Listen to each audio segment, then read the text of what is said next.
ലോകത്തെ ഏറ്റവും വലിയ ആത്മീയ വിനോദസഞ്ചാര കേന്ദ്രമാകാൻ ഒരുങ്ങുകയാണ് അയോധ്യ. വൻതോതിലുള്ള വികസന പദ്ധതികളാണ് പൂർത്തിയാകുന്നത്.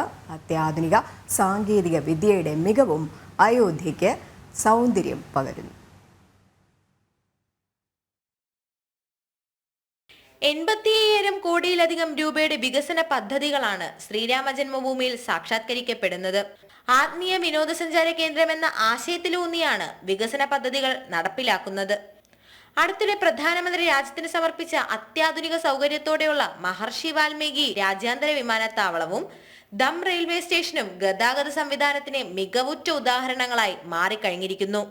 ഹരിത തീർത്ഥാടനം എന്ന സങ്കല്പത്തിൽ പൊതുഗതാഗതത്തിനായി ഇലക്ട്രിക് കാർ സർവീസും ആരംഭിച്ചിട്ടുണ്ട്.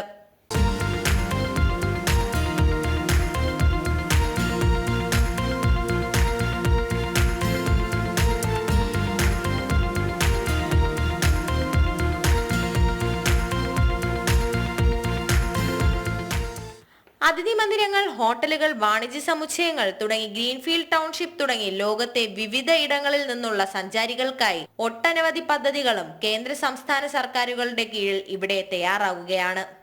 രാമക്ഷേത്രത്തിന് പുറമെ നിരവധി ക്ഷേത്ര സമുച്ചയങ്ങളുള്ള അയോധ്യ നഗരത്തിൽ പാർക്കിംഗ് സൗകര്യങ്ങൾ മുതൽ മാലിന്യ സംസ്കരണത്തിന് വരെ വളരെ വലിയ തരത്തിലുള്ള പദ്ധതികളും ഉത്തർപ്രദേശ് സർക്കാർ ഇതിനോടകം പൂർത്തിയാക്കി കഴിഞ്ഞു. 2030 അയോധ്യ ലോകോത്തര വിനോദസഞ്ചാര ഹബ്ബായി മാറുമെന്നാണ് കണക്കാക്കുന്നത്. ലോകത്തിൽ ഭാരതത്തിന്റെ ആത്മീയ അടയാളപ്പെടുത്തലായി ശ്രീരാമ ജന്മഭൂമിയും രാമക്ഷേത്രവും രാജ്യത്തിനായി സമർപ്പിക്കപ്പെടുന്നതിനായി കാത്തിരിക്കുകയാണ് ഭാരതീയർ.